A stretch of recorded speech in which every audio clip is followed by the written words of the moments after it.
להדליק נר של שבת, להדליק נר של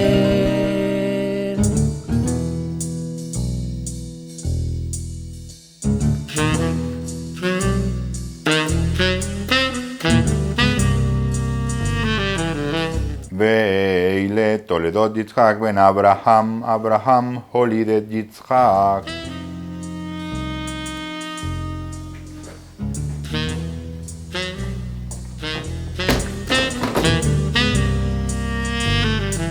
Oye, preguntalio, ¿qué haces allá caminando de manera extraña?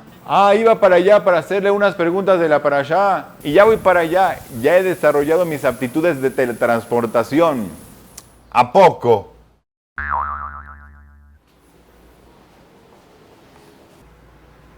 Bueno, Rabino, en esta para allá hay partes que nomás no entiendo. Para empezar, el nombre.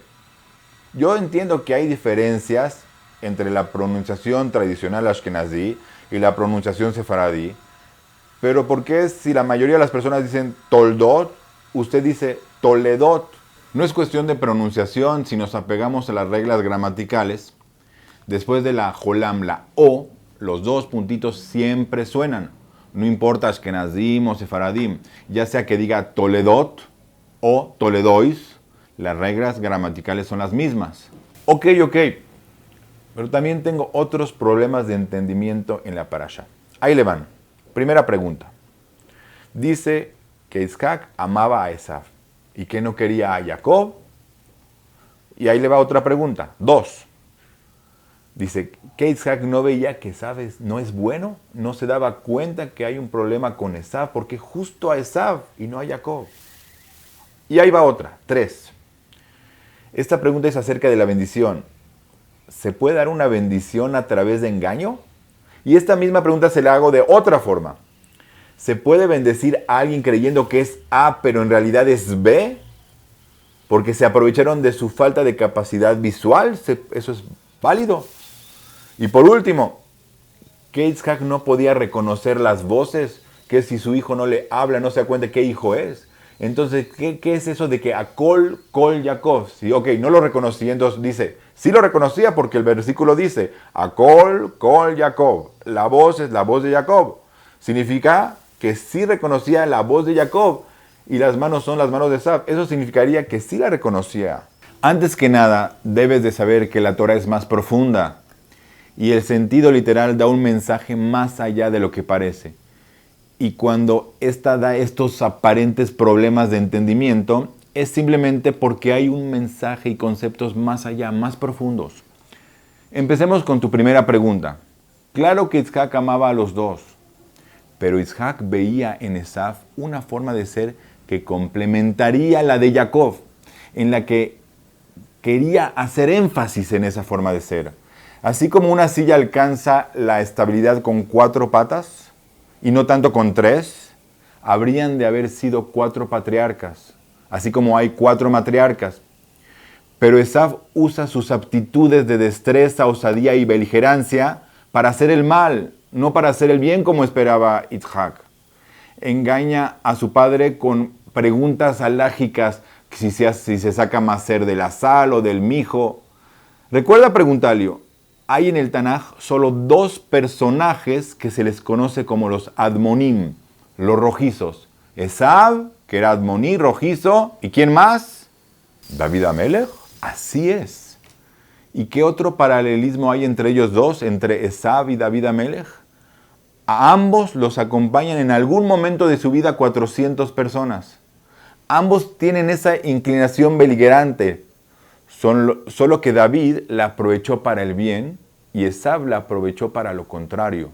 Lo que me está diciendo es que David llenó ese vacío en los patriarcas que Isaac esperaba que llene Esav y por eso se apegó a él, a Esav.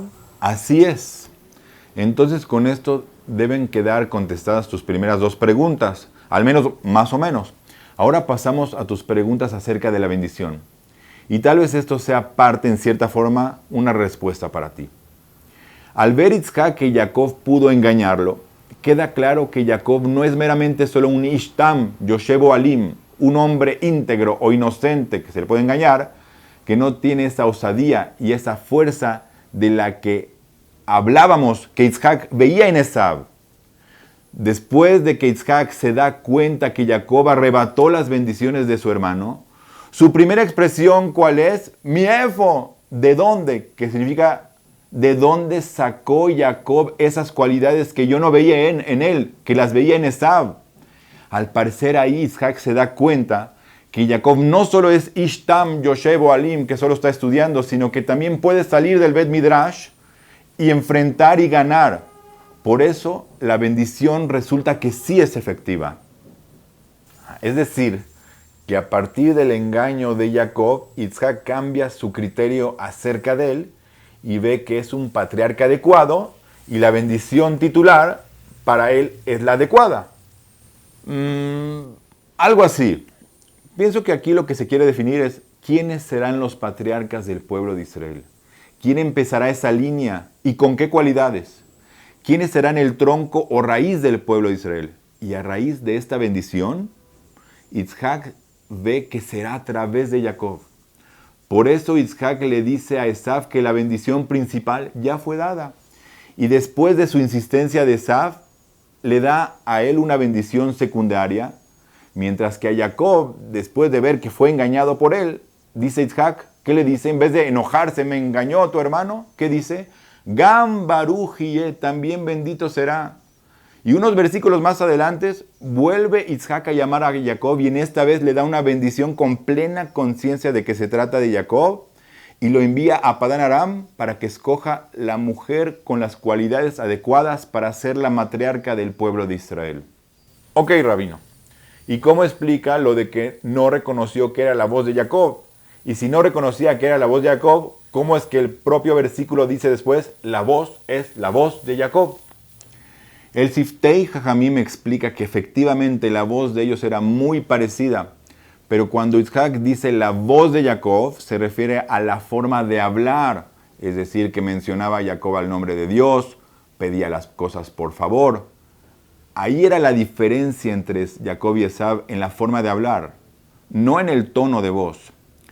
Pero esto de la voz de Jacob y las manos de Esav es mucho más profundo. Recuerda las palabras de aquel Yehudí Yakar que se salvó del pigua Drisá, es decir, el atentado con un auto en Jerusalén. ¿Te acuerdas? אני מרגיש ברוך השם טוב, אבל מה צריך פשוט לעצור את כל המצב הזה? זה לא על דעתי, זה לא ראש הממשלה, ולא שר הביטחון, ולא אף אחד יכול לפתור את הבעיה הזאת. אי אפשר פה להצמיד לכל אזרח ואזרח שוטר או מישהו שישמור עליו. מה שיכול לשמור עלינו, תדעו לכם כתוב, הכל כל יעקב והידיים ידי עשיו. אם הכל יהיה כל יעקב יהדהד בבתי כנסיות ובבתי מדרשות, ואנשים יקיימו את התורה ואת המצוות, זה יגן על עם ישראל. רק ההגנה הזאת, זכות התורה היא תגן, אבל דברים אחרים, שמירות ותוסיפו עוד דברים. Como lo acabas de oír, a Kol Jacob, la voz es la voz de Jacob, se refiere a que la fuerza del pueblo de Israel está en la voz de sus rezos, de su estudio de la Torá. A diferencia de Esav y en general los enemigos del pueblo de Israel, cuya fuerza está en sus manos, en la violencia, en armas. Como esta famosa foto de la estación de la policía de Ramallah, donde un palestino muestra orgullosamente sus manos llenas de sangre al haber matado a un Yehudí, Hasbe Shalom. Esas son las manos de Esav, las manos con sangre.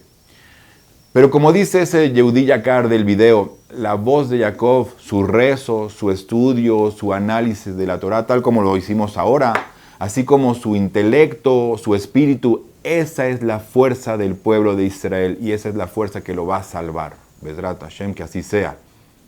Qué bonito, rabino. Qué bonito.